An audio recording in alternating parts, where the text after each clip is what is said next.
ఆరోగ్యాభిలాషులందరికీ నా హృదయపూర్వక నమస్కారములు. ఈ రోజుల్లో మనం ఆరోగ్యవంతులను చూద్దామంటే ఎక్కడా కనిపించట్లేదు. ఏ పని చేసుకునేవారైనా, ఏ వృత్తిలో ఉన్నవారైనా,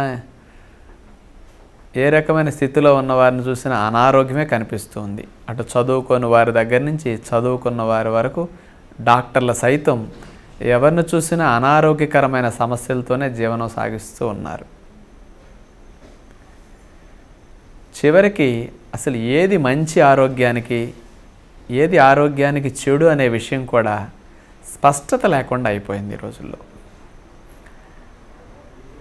అంటే నలుగురికి ఏది కనిపిస్తూ ఉందో అది మంచి అనిపిస్తుంది, నలుగురికి ఏదైతే వినిపిస్తుందో మరి అదే కరెక్ట్ అనిపిస్తూ ఉంది. మరి ఈ రోజుల్లో చూస్తే అసలు పెద్దలకే ఏది మంచో ఏది చెడో తెలియక పాపం వాళ్ళకి ఏది అనుకూలంగా ఉంటే అది ఆచరించటం, తద్వారా అనారోగ్యం వస్తే నేనేదో తప్పు చేశాను, నేనేదో పాపం చేశాను, అందుకు నాకు ఈ అనారోగ్యం కలుగుతుంది అట్లా అనుకుంటున్నారు తప్ప, మనం తిన్న ఆహారం తప్పు, నేను త్రాగింది తప్పు, నేను జీవించిన విధానం తప్పని మన తప్పును మనం తెలుసుకోలేకపోతున్నాం ఈ రోజున. అందుకని ఏది చెడో ఏది మంచో పెద్దలుగా మనకు తెలియకపోతే మన పిల్లలకి ఏమందిస్తామండి? వాళ్ళకి ఆ చెడే చిన్నప్పటి నుంచి అబ్బుతుంది. ఆ చెడ్డ రకమైన జీవన విధానాన్ని ఆచరిస్తారు. వాళ్ళకి చిన్నప్పుడే అనారోగ్య సమస్యలు వస్తాయి. మరి ఈ రోజుల్లో పిల్లలు అనారోగ్య సమస్యల నుంచి రక్షించబడాలంటే మార్పు పిల్లల్లో కాదు రావాల్సింది, ముందు పెద్దల్లో రావాలి. అందుకని కుటుంబంలో పెద్దలు కానీ, చదువుకున్న వారు కానీ, కాస్త సైన్స్ తెలిసిన వారు కానీ ఇట్లాంటి వాళ్ళలో కొంచెం మార్పులు వస్తే ఆటోమేటిక్గా సమాజంలో మంచి మార్పులు వస్తాయి. అందుకని అవి పిల్లలకి నిదానంగా చెప్పితే ఆచరణ చేసే కంటే చూసి ఆచరణ చేయటం చాలా తేలిక. అందుకని అలాంటి మార్పు పిల్లల్లో, కుటుంబ సభ్యుల్లో రావాలంటే ముందు ఎవరైతే ప్రభావితం చేసే పెద్దలు ఉన్నారో కుటుంబంలో వాళ్ళల్లో మార్పు రావాలి.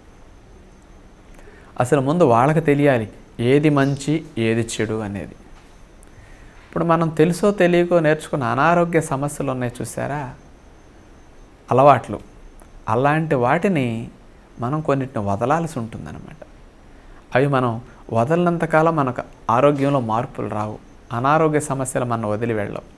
కానీ ఏమిటి మనలో మార్పు రావాల్సింది అట్లాంటి విషయాల్లో? ఇప్పుడు మనం ప్రతిరోజు లేచిన దగ్గర నుంచి పడుకునే వరకు ఒక అందరి జీవన విధానం చూస్తే ప్రొద్దుపూట లేవటం, టిఫిన్ చేయటం, కాఫీలు తాగటం, మధ్యాహ్నం భోజనం అంటే వైట్ రైస్, ఒక పచ్చడి నిలవది, కొంచెం ఒక కూర, ఒక పప్పు, ఇట్లాంటివి కామన్గా ఉంటున్నది. సాయంకాలం పూట 4-5 గంటలైందంటే బజ్జీ, సమోసా, స్నాక్స్, పకోడీ, పునుకు, బోండాలు, ఇవి సాఫ్ట్ డ్రింక్స్ కానీ, కొన్ని స్వీటు హాట్లు కానీ. రాత్రి అయిందంటే మసాలా కూరలు, ఫ్రైలు, నాన్ వెజిటేరియన్లు, పలావులు, ఫ్రైడ్ రైసులు, ఇంకా స్వీట్లు, హాట్లు, కొంతమంది డ్రింక్స్, ఇలాంటి అలవాటు ఉంటున్నది. అసలు వ్యాయామం చేస్తున్నామా లేదా ఆలోచన లేకుండా ఉంది కదా. మరి ఈ లేచిన తర్వాత నుంచి పడుకునే వరకు ఎక్కువ మంది టైం టేబుల్ ఇట్లాంటి వాటి వైపే వెళుతున్నది.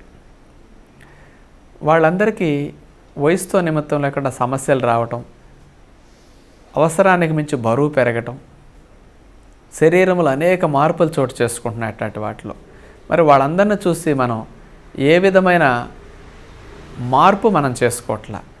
ఇలాంటి జీవన విధానం ఆచరించటం ద్వారా వాళ్ళకి ఇలాంటి అధిక బరువు వస్తున్నది, షుగర్ వస్తున్నది, గుండె జబ్బులు, కొలెస్ట్రాల్ సమస్యలు వస్తున్నాయి.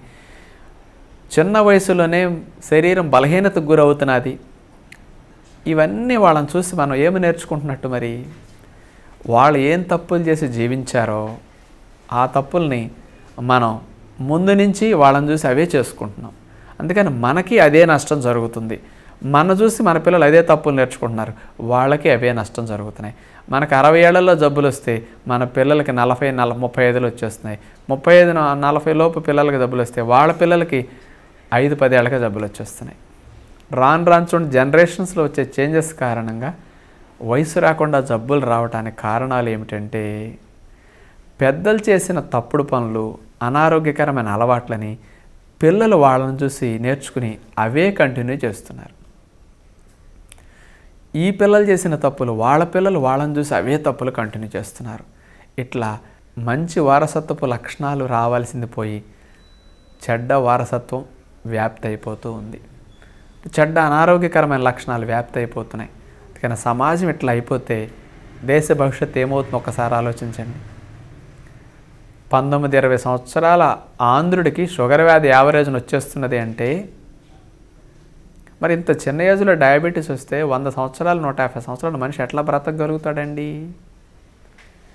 ఎన్ని శక్తి సామర్థ్యాలు కోల్పోవటం జరుగుతుంది, ఎంత బలహీనం అయిపోతుంది షుగర్తో శరీరం. మరి ఇంత దేశ ప్రజలందరికీ ఇట్లాంటి అనారోగ్యం కలిగితే ఏమవ్వాలి? 20-25 ఏళ్ళకి హార్ట్ అటాక్స్ వచ్చేసి, 20-25 ఏళ్ళకి హై బీపీలు వచ్చేసి, 20-25 ఏళ్ళకి కొలెస్ట్రాల్ సమస్యలు వచ్చేస్తే, రక్తనాళాలు మూసుకుని అర్ధంతరంగా ప్రాణాలు పోయే స్థితి వచ్చేస్తుంటే ఏమవ్వాలి మనిషి?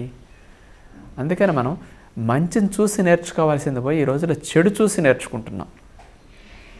అందుకని ఎక్కువగా చెడు కనపడుతుంది, ఎందుకంటే సమాజం తీరు అట్లా ఉంది కాబట్టి. అందుకని మంచిని చూసి నేర్చుకుందామంటే మంచి మనుషులు కనిపించట్లేదు కాబట్టి, ఎక్కువగా మంచి అలవాట్లు ఉన్నవారు ఎక్కువ కనిపించట్లేదు కాబట్టి సమాజంలో మనమన్నా ఎవరో కోసం కాకపోయినా మన కోసం, మన పిల్లల కోసం, మన కుటుంబం కోసం, మన సమాజం కోసం అని ఒక మంచి అలవాట్లు నేర్చుకునే ప్రయత్నం మనం ప్రారంభించాలి. అందుకని మంచికి ఈ రోజుల్లో విలువ లేకుండా పోయింది అని ఎక్కువ మంది అంటుంటారు, నిరుత్సాహపడుతుంటారు. ఎప్పుడూ నిరుత్సాహం వద్దు అసలు మనకి. మనం మంచిని ఆచరించడానికి కొంత ప్రారంభిస్తే చాలు, ఆటోమేటిక్గా ఒకటి దాని నుంచి ఇంకొకటి, ఇంకో దాని నుంచి ఇంకొకటి అట్లా వెళ్ళిపోతాయి. మెల్లగా మళ్ళీ మార్పులు వస్తాయి. అందుకని అట్లాంటి మంచి అలవాట్లతో కూడిన క్రమశిక్షణ కలిగిన జీవనాన్ని మనం ప్రారంభిస్తే మనకు ఒక్కొక్క దాంట్లో మార్పు అనేది కనిపించడం స్టార్ట్ అవుతుంది. అందుకని మనం అందరూ చేసే పనులు చేసి నలుగురితో నారాయణ అన్నట్టుగా అట్లా ఉన్నాం. కానీ ఆరోగ్యం వైపు మనం వెళ్ళాలంటే అందరూ చేసిన వాటి వల్ల అనారోగ్యం కలిగి వాళ్ళు అట్లా ఉన్నారు కాబట్టి వాళ్ళు చేసిన పని మనం చేయొద్దు. దాని నుంచి మనం బయటపడాలి, దాని నుంచి మనం మారాలని ప్రయత్నించండి. ఆటోమేటిక్గా మంచి వచ్చేస్తుంది అనమాట. అందుకని మంచి పని చేసేవారు సమాజంలో ఎక్కువగా మీకు కనిపించరు. మంచి ఆహారం తినేవారు మీకు సమాజంలో ఎక్కువగా కనిపించరు. మంచి గుణగణాదులు ఉన్నవారు సమాజంలో మీరు ఎక్కువగా కనిపించరు. అట్లా అని మీరు నిరుత్సాహపడక్కర్లా. మంచి ఎప్పుడు తక్కువ మందికి ఎక్కుతుంది. మంచి ఆహార నియమాలు ఎప్పుడు తక్కువ మంది ఆచరిస్తారు. మంచి అలవాట్లు ఎప్పుడు చాలా తక్కువ మందిలోనే ఉంటాయి. అసలు మంచికొన్న గుణమే అంతే. అదే తాగుడు అనేది చూడండి ఎంత ఎక్కువ మందిలో ఉంటుందో. కానీ కొబ్బరి బండం తాగేవాళ్ళు, చెరుకు రసం తాగేవాళ్ళతో పోలిస్తే తాగుడు వ్యసనం ఉన్నవాళ్ళు ఎన్ని కోట్ల మంది ఉంటారండి. ఇట్లా చూసుకుంటే మంచిని ఆచరించేవారు చాలా తక్కువ సంఖ్యలో కనిపిస్తుంటారు. మనం అలా ఎక్కువ మంది ఒకవైపు వెళ్ళారంటే అటువైపు మనం వెళ్ళాలనుకోవద్దు ఎప్పుడు కూడా. వాళ్ళకి కలిగే ఇబ్బందులు మనం చూడాలి, వాళ్ళ ఆలోచన సరే ఎలా అయిపోతున్నదో చూడాలి, వాళ్ళకి వచ్చే కష్టాలు ఏంటి, ఇబ్బందులు ఏంటి, మనం వాళ్ళని చూసి నేర్చుకుని ఒక గుణపాఠంగా వాళ్ళని తీసుకోవాలి. వాళ్ళ నుంచి మనం వాళ్ళు చేసిన తప్పులను మనం చేయకుండా మార్చుకుని ఇలా మంచి వైపు వెళితే అసలు బాగుపడటం పెద్ద కష్టం కాదండి. అందుకని ప్రస్తుతం ఉన్న అనారోగ్య సమాజం నుంచి మనం ఆరోగ్యంగా మారాలి అంటే ముందు మన మార్పు మన ఇంట్లో రావాలి. అందుకని మన పరివర్తన ద్వారానే మనలో మార్పు వస్తుంది. అందుకని మనమే రియలైజ్ చేసుకోవాలి. ఎవరి ద్వారానో మనం ఏదో అవుదామనుకుంటే కుదరదు. ఎవ్వరూ మార్పు చేయరు, ఎవ్వరూ సపోర్ట్ చేయరు, ఎవరు సహకరించరు ఈ రోజుల్లో. అందుకని ఎవ్వరు చేసినా చేయకపోయినా ముందు నేను మారాలి, నేను మంచి అలవాట్లు నేర్చుకోవాలి, నేను ఆచరించాలి, నా ఇంట్లో నేనే నా శరీరాన్ని ఆరోగ్యవంతంగా తయారు చేసుకోవాలనే పట్టుదల మనం పెంచుకోవాలన్నమాట. ఈ రోజుల్లో వయసుతో నిమిత్తం లేకుండా జబ్బులు వస్తున్నాయి కాబట్టి ఈ మార్పుకి వయసుతో సంబంధం లేదు. చిన్నప్పటి నుంచి ఎవరైనా సరే మార్పు చేసుకోవడం ప్రయత్నిస్తే మంచిది. అందుకని ఇలాంటి మార్పును మనం పొందటానికి ఈ సపోర్ట్ మంచికి ఎక్కువ ఉండదు కాబట్టి మనం ఎవరి సపోర్ట్ తీసుకోకుండా మనకు మనమే సపోర్ట్ చేసుకుంటూ, మనకు మనమే నిలదొక్కుంటూ, మనకు మనమే నిగ్రహంగా ఉంటూ మంచిని ఆచరిస్తూ ముందుకు వెళ్ళాలన్నమాట. ఇలా మీరు వెళ్ళండి.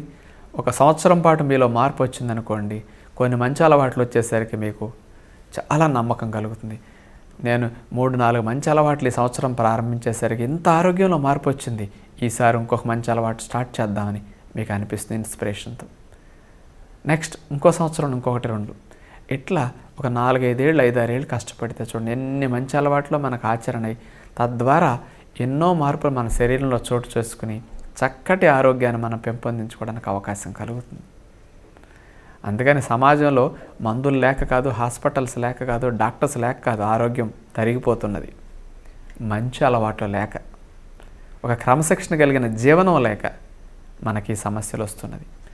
అందుకని ఇలాంటి వాటికి సపోర్ట్ ఉండదు. అందుకని ఎవరు సపోర్ట్ చేయట్లేదని మీరు నిరుత్సాహపడకుండా మంచిని ఆచరించడం వదిలేయకండి. మంచి ఆహార నియమాల వైపు వెళ్ళటం ఆగకండి.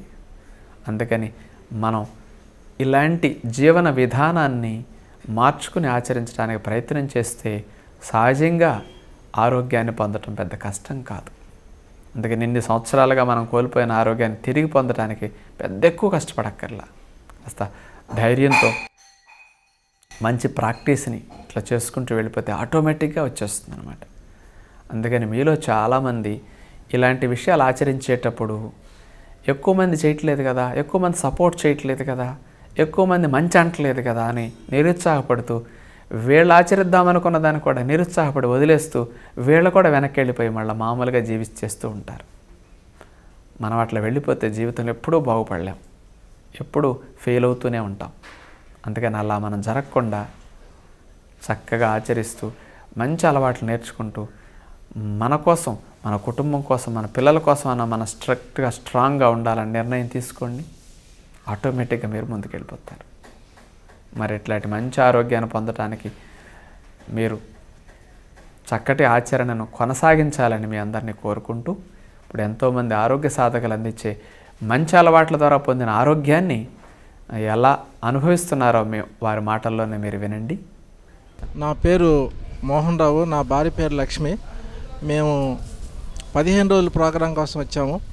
మేము ఏప్రిల్ నుంచి రావాలని అనుకుంటున్నాం, కానీ రాలేకపోయాము. ఇప్పటికీ కుదిరింది. కుదరడం ఈ 15 రోజులు కూడా నా అదృష్టంగా భావిస్తున్నాను. వచ్చిన దగ్గర నుంచి, స్టేషన్ దిగిన దగ్గర నుంచి ఆ స్టాఫ్ చూపించేటటువంటి ఇది ప్రేమ కానీ, ఇక్కడికి తీసుకొచ్చేటటువంటి డ్రైవర్ ప్రేమ కానీ, తర్వాత ఇక్కడికి వచ్చిన తర్వాత వాళ్ళు రిసీవ్ చేసుకునేటటువంటి ఇది కానీ చాలా నాకు బాగా నచ్చింది. తర్వాత రాజుగారి ప్రసంగాలు నేను 2007 నుంచి నేను ఫాలో అవుతున్నాను, కానీ నాకు సయాటికా మళ్ళా వచ్చింది. ఆ సయాటికా తగ్గించడం కోసం నేను ఇక్కడికి వచ్చాను. నా భార్యకి హార్మోన్స్ ప్రాబ్లం ఉంది. హార్మోన్స్ ప్రాబ్లం తగ్గించుకోవాలని వచ్చాము. కాబట్టి ఇక్కడికి వచ్చిన తర్వాత ఉదయాన్నే చేసేటటువంటి వ్యాయామం వల్ల, తర్వాత వారు చూపించేటటువంటి మార్గం వల్ల నాకు 90% తగ్గింది ఈ 15 రోజుల్లో. కానీ ఇంకొక 15 రోజులు ఉంటే తగ్గుతుంది, కానీ ఉండడానికి అవకాశం లేక నేను ఉండటం లేదు. వీరు పెట్టేటటువంటి ఆహార విధానం వల్ల చాలా మార్పు బాగా కనిపించింది నాకు. ఆ తర్వాత రాజుగారి ప్రసంగానికి అటెండ్ అవుతున్నాను. రాజుగారి ప్రసంగం చాలా చాలా ఇన్స్పైర్గా ఉంది. ఎక్కువ పర్సనల్గా రియాక్ట్ అవ్వడం వల్ల చాలా బాగుంది. విశాల్ గారు చెప్పేటటువంటి మంచి మాట కార్యక్రమంలో చాలా చాలా అనూహ్యంగా ఉంది, బాగుంది. తర్వాత మనిషి ఖాళీ లేకపోయినా వివిధ రకాలైన ప్రోగ్రామ్స్ ఏర్పాటు చేసి చాలా బాగా ఏర్పాటు చేశారు. ఈ 15 రోజుల్లోనే ఫీల్ అయింది ఏంటంటే స్వర్గలోకంలో ఉన్నాను. స్వర్గలోకం అంటే ఇంకేదీ లేదు, ఇదే స్వర్గలోకం అనిపించేటటువంటి ఈ వాతావరణం నాకు చాలా బాగా నచ్చింది. నేను ఈ అవకాశం కల్పించినటువంటి మా టీవీ వారికి ధన్యవాదాలు చెప్తూ నేను విరమిస్తున్నాను. నా పేరు తిప్పిరెడ్డి వెంకటరెడ్డి. నా వయసు 69 సంవత్సరములు. నేను హైదరాబాద్ నుంచి వచ్చాను. నాకు అస్తమా, షుగర్ జబ్బులు ఉన్నాయి. అస్తమా 10 రోజులకి తగ్గిపోయింది, షుగర్ అయితే 7 రోజులకే తగ్గిపోయింది. ఇక్కడ దినచర్య కార్యక్రమం ఉదయం 4:30కి మేల్కొల్పు ఉంటుంది, రాత్రి 9 గంటలకి మళ్ళీ నిద్రపోవటం, 5 గంటల నుంచి 6:30 వరకు మార్నింగ్ యోగా ఉంటుంది. ఆ యోగాలో మిలిటరీ డిసిప్లిన్ మాదిరి కరెక్ట్గా టైం టు టైం అన్ని వ్యాయామాలు ఆసనాలన్నీ చేపిస్తారు.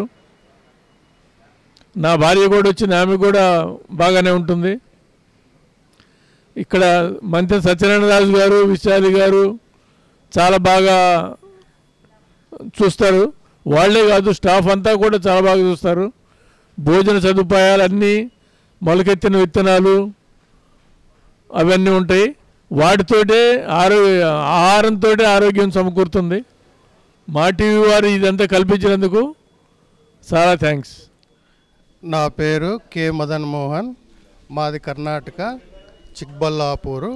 నా వయసు వచ్చి 54 సంవత్సరాలు. గత 4 సంవత్సరాలుగా మా టీవీ వారు ప్రసారం చేస్తున్న రాజుగారి ప్రసంగం విని చాలా సంతోషపడినాను. ఇక్కడున్న రాజుగారికి, వాళ్ళ భార్య గారికి, ఇక్కడున్న స్టాఫ్కు అందరికీ నా హృదయపూర్వక వందనములు. ఇక్కడికి వచ్చేదానికి కారణం ఏమంటే, నాకు గత 10 సంవత్సరాలుగా బీపీ మరియు sugar, gastric, arthritis, LDL cholesterol ప్రతి ఒక్కటి ఉండేదండి. ఇంతకుముందు నాకు అలవాట్లు కూడా ఉండేవండి దగ్గర. అయినాను ఇక్కడికి వచ్చినాక ఇక్కడికి వచ్చేదానికి కారణమైన మా టీవీ వారి ప్రసంగం ద్వారా ఈ ఛానల్ కూడా మాకు చాలా నచ్చింది. టీవీ చూసుకొనేసి మేము ఇక్కడ విజయవాడకు రావడం జరిగిందండి. ఇక్కడ వచ్చినాక నేను ఎట్లా తగ్గిస్తారు, కొలెస్ట్రాల్ ఎట్లా తగ్గిస్తారు, బీపీ ఎట్లా తగ్గిస్తారు, షుగర్ ఎట్లా తగ్గిస్తారు, ఆర్థరైటిస్ పెయిన్ ఎట్లా తగ్గిస్తారు అని డౌట్ వచ్చేదండి. ఆయనను నాకు వాళ్ళు ఇచ్చిండే ఆహారం వల్ల ఒక్కొక్కటే 3 దినాలకే షుగరు 220 ఉండిందండి. ఇక్కడ వచ్చిన 3 డేస్కే మాకు 130కి వచ్చేసిందండి. అదే తర్వాత బీపీ కూడా అంతేనండి. 170 ఉన్న బీపీ 120/80కి వచ్చేసిందండి. వాళ్ళు చేసిండే ఫుడ్డు, వాళ్ళ ఆదరాభిమానాలు, ఇక్కడుండే పరిశుభ్రత, ఇక్కడుండే కృష్ణానది వాతావరణము చాలా నచ్చిందండి నాకు. కీళ్ళ నొప్పులు బాగే కావని చెప్తా ఉన్నారు చాలామంది. ఆయనను ఇక్కడంతా ఫుల్ క్లియర్గా అయిపోతాయండి. ఎలా అవుతాయంటే, ఇక్కడ చేసే మసాజులు, దాని పట్టే ఆవిరి బాతులు, మట్టి బాతులు, ఇవన్నీ చాలా నచ్చినాయండి నాకు. ఇది ఒక దేవాలయం లాగా ఉందండి. ఇది ఒక ఆరోగ్యాలయంగా కాదు, దేవాలయంగాను, ఇక్కడ ఉండే వాళ్ళందరూ దేవతలుగాను చాలా బాగా ఇంప్రెషన్ అవుతూ ఉన్నానండి. ఇక్కడికి పంపించిన మా ఫ్యామిలీ, మా బిడ్డలు వాళ్ళందరికీ ధన్యవాదాలు చెప్పుకుంటూ, ఈ అవకాశం కల్పించిన మా టీవీ వారికి కృతజ్ఞతలు తెలుపుతూ, రాజుగారికి, వాళ్ళ మిసెస్ గారికి, బృందానికి చాలా ధన్యవాదాలు తెలుపుతూ ఇంతటితో నా ప్రసారం ముగిస్తూ ఉన్నానండి. నా పేరు దద్దం సుబ్బరాయుడు. నేను తాడిపత్రి, అనంతపురం జిల్లా నుంచి వచ్చాను. నాకు అధిక బరువు, ఆయాసము, గురక ఈ కంప్లైంట్స్ ఉన్నాయి. వాటి కోసం అని చెప్పి వాటి నివారణ కోసం అని చెప్పి నేను ఇక్కడికి వచ్చాను. అంతకుముందు 2 నెలల కిందట నా భార్య కూడా ఇక్కడికి వచ్చి ట్రీట్మెంట్ తీసుకొని చాలా బాగుంటుంది, మీరు కూడా వెళ్ళండి అని చెప్తే సరే అని వచ్చాను. కానీ రాకముందు కంటే వచ్చిన తర్వాత నా ఊహకు అందరి విధంగా ఉంది ఇక్కడ పరిస్థితి. చాలా బ్రహ్మాండంగా ఈ ట్రీట్మెంటు, ఇక్కడ సహకారము, ఇక్కడ సిబ్బంది చేసే సేవలు, ఇవన్నీ చూస్తూ ఉంటే అమూల్యమైన సేవలు ఇవి. మనం ఇచ్చే డబ్బు చాలా కొద్దిగా అనిపిస్తుంది. ఇక్కడ ఉండే వసతికే సరిపోతుంది మనం ఇచ్చే డబ్బు. కాబట్టి ఆహారం అయితేనేవి, ఇక్కడ చేస్తున్నటువంటి మసాజులు, మట్టి స్నానాలు, తొట్టి స్నానాలు, వేపాకు స్నానము, అరటాకు స్నానము వగైరా స్నానాలు, మసాజులు, ముఖ్యంగా సిబ్బంది ఎంతో సేవాభావంతో, ఎటువంటి ధనాపేక్ష లేకుండా, ఎటువంటి స్వార్థము లేకుండా బాగా చక్కగా క్రమశిక్షణతో సేవలు అందిస్తున్నటువంటి సిబ్బందిని చూస్తే ముచ్చటవుతుంది. వీళ్ళందరినీ ఇలా తీర్చిదిద్దినటువంటి మంతెన సత్యనారాయణ రాజు గారిని మనం ఎంతో శ్లాఘించవలసినటువంటి అవసరం ఉంది. ఇప్పుడు ఉన్నటువంటి ఈ వైద్య సౌకర్యాలు మనకు ఎంతో కాస్ట్లీగా ఉన్నాయి. ఎక్కడికి పోయినా 30,000 40,000 ఒక హాస్పిటల్కి పోయి బయటకు వచ్చేటప్పటికి ₹1,00,000 కూడా అయ్యే పరిస్థితులు ఉన్నాయి. కానీ ఇక్కడ మనం ఇచ్చేటువంటి ఈ కొద్ది అమౌంట్లో మనకు చక్కటి ఆరోగ్యాన్ని ఇచ్చి ఆహారంతో సహా వసతితో సహా అన్ని రకాలుగా మనల్ని ఆదరించి ఆయన ఎలా చేస్తున్నారో చాలా ఆశ్చర్యంగా ఉంది. మరి ఆయన ఈ కొద్ది డబ్బుతో ఇంత మెయింటైన్ చేస్తున్నాడంటే నిజంగా ఇది వ్యాపార దృష్టితో అయితే ఆయనకు నష్టమే. కానీ ఇది ఆయన సేవా దృక్పథంతో చేస్తున్నాడు కాబట్టి అది ఆయనకు సాధ్యమైంది. ఎవరికీ సాధ్యం కాని పరిస్థితి ఇది. ఈ రకంగా చేయడం అనేది చాలా ఆశ్చర్యకరంగా ఉంది. ఇంత తక్కువ డబ్బుతో ఇంత ఎక్కువ సౌకర్యము ఎక్కువ సదుపాయాలు కలిగించి ఆరోగ్యాన్ని అందించినందులకు మంతెన సత్యనారాయణ రాజు గారికి ఇక్కడికి వచ్చిన వాళ్ళందరూ రుణపడి ఉంటారు, సమాజం రుణపడి ఉంటుంది. ఆయనకు దేవుడు ఆరోగ్య ఐశ్వర్యాలను ఇచ్చి ఈ సేవను ఎల్లకాలము ఇలా ప్రతి సమాజానికి అందించవలసిందిగా ఆ దేవుని ప్రార్థిస్తూ ఈ ఆరోగ్యాలయాన్ని గురించి ప్రపంచానికి తెలియజేస్తున్నటువంటి మా టీవీని అభినందిస్తూ సెలవు తీసుకుంటున్నాను. నేను ఆదోని ఆర్ట్స్ అండ్ సైన్స్ కళాశాలలో జువాలజీ అసోసియేట్ ప్రొఫెసర్గా పనిచేసి 6 ఏళ్ల క్రితం రిటైర్ అయ్యాను. నా వయసు 63 సంవత్సరాలు. నా పేరు నబీ సాహెబ్. ఇక్కడికి రావడానికి కారణం మా మరదలు తర్వాత మా గురువు గారి దగ్గర చదివినటువంటి ఒక శిష్యుడు. వాళ్ళు చెప్పినారు ఇక్కడ చాలా చక్కగా ఉంది, ఆరోగ్యానికి అన్ని వసతులు ఉన్నాయి, చక్కని వాతావరణం ఉంది అని చెప్పడం వల్ల మేము బయలుదేరి వచ్చినాము. నాకు మోకాళ్ళ నొప్పి ప్రధానంగా వేధించేది. తర్వాత కొంతవరకు ఒబిసిటీ అంటే అధిక బరువు కూడా ఇబ్బందులు పెట్టేది. నేను గత 2 సంవత్సరాలుగా ఈ మోకాళ్ళ నొప్పులతో ఇబ్బంది పడుతున్నాను. అందువల్ల ఇక్కడికి రావడం ఉత్తమం అని చెప్పి మా పిల్లల యొక్క ప్రోత్సాహంతో ఇక్కడికి నేను నా భార్య ఇద్దరు వచ్చాం. ఆమెకు కూడా హైపోథైరాయిడిజం అనేటువంటి సమస్య ఇబ్బంది పెడుతూ ఉంది. మందుల ద్వారా అది కంట్రోల్ అవుతున్నప్పటికీ దీనిని శాశ్వతంగా వదిలించుకోవాలనేటువంటి ఉద్దేశంతో ఇక్కడికి మేమిద్దరం కలిసి 1 నెల క్యాంపుకు గాను బయలుదేరి వచ్చాం. ఇక్కడికి వచ్చిన తర్వాత ఆ రోజు ఈ ఆర్టీఓల యొక్క తనిఖీ ఎక్కువగా ఉన్నందువల్ల బస్సులన్నీ బాగా ఆలస్యమైనాయి. అయినా కూడా రాత్రి 9 గంటలప్పుడు వాళ్ళ యొక్క మనుషులు మా కోసం ఎదురు చూస్తూ బస్టాండ్లో ఉంటూ మమ్మల్ని తీసుకొని మొదట రైల్వే స్టేషన్ దగ్గర ఉన్న వాళ్ళని బస్టాండ్కి రప్పించి అక్కడి నుంచి తీసుకొని నేరుగా ఇక్కడికి తీసుకొని వచ్చినారు. రాత్రి పొద్దుపోయాక మేము చేరుకున్నాం. కానీ వారి ఆదరణ ఎంతో ఆహ్లాదాన్ని కలిగించింది. మా ప్రయాణపు బడలికలన్నింటినీ మేము మర్చిపోయినాం. ఇక్కడికి వచ్చిన తర్వాత ట్రీట్మెంట్ చాలా చక్కగా ఉంది. ఉదయమే 4:30 గంటలకు భగవత్ ప్రార్థనతో ఈ దినం ప్రారంభమవుతుంది. భగవంతుని స్మరించుకుంటూ ఉదయాన్నే బయలుదేరిన తర్వాత 5 గంటలకల్లా టెన్షన్గా అక్కడికి చేరుకునేటువంటి ఎక్సర్సైజెస్ మనుషుల్ని ఉత్తేజపరుస్తాయి, నిద్రను దూరం చేస్తాయి. ఉదయాన్నే ఆ ప్రార్థన వినపడగానే నాకు కాలేజీలో బెల్ కొట్టినట్లుగా అనిపించేది. టైంకి సరిగ్గా ఖచ్చితంగా అక్కడికి పోవాలన్నటువంటి ఆదుర్దతో మేము బయలుదేరి అక్కడికి సమావేశమయ్యేవాళ్ళం. ఆ తర్వాత ఆయన ఇచ్చినటువంటి ఇన్స్ట్రక్షన్స్ ఎంత సరళంగా ఈజీగా అర్థమవుతాయి. ఎవరైనా ప్రాక్టీస్ చేసుకోవచ్చు. ఇదే ఫిజియోథెరపీ ఎక్సర్సైజెస్ ట్రీట్ చేయడానికి ఈ బెంగళూరు నుంచి వచ్చాము. మేము పిల్లల దగ్గర ఉంటున్నాం కాబట్టి అక్కడి నుంచి వచ్చాము. అయితే అక్కడ వేలలో ఖర్చు అయ్యేటువంటి ఈ వైద్య సౌకర్యాలు అంటే శారీరక వ్యాయామ సౌకర్యాలు ఇక్కడ అత్యంత చులకనగా చౌకగా లభిస్తున్నాయి. ఎందుకంటే ఇది వ్యాపార రీతితో చేస్తున్నటువంటి విషయం కాదు కాబట్టి. తర్వాత ఇక్కడ ఇచ్చేటువంటి స్ప్రౌట్స్ తర్వాత ఫ్రూట్స్ ఆరోగ్యానికి ఎంతో ఆహ్లాదకరంగా ఉంటాయి. ఎసిడిటీ రాకుండా ఏమాత్రం ఉప్పు కానీ నూనెలు కానీ లేనటువంటి ఆహారం నిరంతరం మన ఆరోగ్యాన్ని చక్కదిద్దుతూ ఉంటుంది. ఔషధాల అవసరాన్ని దూరం చేస్తూ ఉంటుంది. ఇంకొక విషయం ఏంటంటే ఇక్కడ ఈ వ్యవస్థను నెలకొల్పినటువంటి 2 దైవ దంపతులు వాళ్ళు ఎవరు శ్రీ మంతెన సత్యనారాయణ రాజు గారు, తర్వాత శ్రీమతి విశాలమ్మ గారు. మంతెన సత్యనారాయణరాజు గారు శరీరానికి వైద్యం అందజేస్తారు.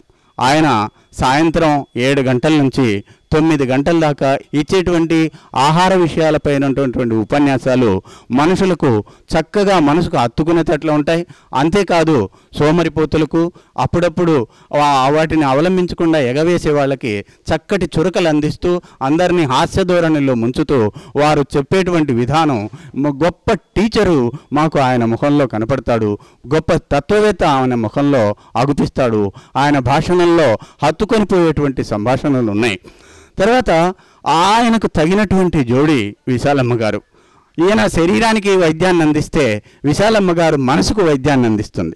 ఆమె మనసును సంస్కరిస్తుంది, మనసులో మార్పును తెస్తుంది. మనిషిలో శరీరంలో వచ్చేటువంటి మార్పుల కంటే మనసులో వచ్చేటువంటి మార్పులు శాశ్వతమైనప్పుడు అటువంటివి. అంతేకాకుండా అవి ఎంతో కాలం మనిషి మీద ప్రభావాన్ని చూపుతాయి. ఆమె చెప్పేది, ఆమె మంచి గొప్ప తత్వవేత్త, మానసిక శాస్త్రవేత్త. పరిపరి విధాల అనేక కోణాల్లో మానవ జీవితాన్ని అబ్జర్వ్ చేసి ఆమె చెప్పేటువంటి సంభాషణలు మనసుకు హత్తుకుంటాయి. భార్యాభర్తల సంబంధాలు కానీ, తల్లిదండ్రులకు పిల్లలకు ఉండేటువంటి సంబంధాలు కానీ, పిల్లలతో తల్లిదండ్రులకు ఉండేటువంటి సంబంధాలు కానీ ఆమె చెప్తూ ఉంటే మనసును కదిలిస్తాయి. అవి శాశ్వతంగా నిలిచిపోతాయి. మేము వృద్ధాప్య దశలో వచ్చినాం ఇక్కడికి. కానీ ఇక్కడికి వయసులో ఉన్నటువంటి వాళ్ళు రావాలి ఎక్కువగా. ఇది వృద్ధులు వచ్చేది శరీరాన్ని బాగుపరచడానికి వస్తారు. అయితే వయసులో ఉన్నటువంటి పిల్లలు కనుక వచ్చినట్లయితే ఇక్కడ వాళ్ళలో మానసిక ప్రవృత్తి జరుగుతుంది. విశాలమ్మ గారు వాళ్ళ మనసును పరిశుభ్రపరిచి స్వచ్ఛమైనదిగా మార్చి 10 మందికి ఉపయోగపడేటట్లుగా పిల్లల్ని మారుస్తారు ఆమె. అందువల్ల యువత ఇక్కడికి ఎక్కువగా రావాలి. ఇది యువత చేయాల్సింది కాదు. వెజిటేరియన్ ఫుడ్ తింటూ, ఉప్పు లేని నూనెలు లేని ఆహారం తింటూ గడపవలసిందని బాధపడాల్సిన అవసరమే లేదు. 5-6 రోజులు ఆ అనుభవానికి వస్తే ఆ ఆహారము అమృతంలాగా అగుపిస్తుంది. కాబట్టి యువత వచ్చినారంటే వాళ్ళు సమాజాన్ని బాగుపరుస్తారు. ఈ నిస్వార్థ సేవలు చేస్తున్నటువంటి దంపతులు శ్రీ మంతెన సత్యనారాయణరాజు గారు, శ్రీమతి విశాల గారు ఈ సమాజానికి ఎంతో సేవ చేస్తున్నారు. ఈ అవకాశం ఇచ్చినటువంటి మా టీవీ వారికి, మంతెన సత్యనారాయణరాజు గారి దంపతులకు, ఈ ఆరోగ్యాలయానికి కృతజ్ఞతలు చెప్తున్నాను. ఇప్పటి వరకు మనకు ఎంతోమంది ఆరోగ్య సాధకులు అందించిన అనుభవాన్ని వినటం జరిగింది. తదుపరి కార్యక్రమంలో మళ్ళా కలుసుకుందాం. అందరికీ సెలవు. నమస్కారం.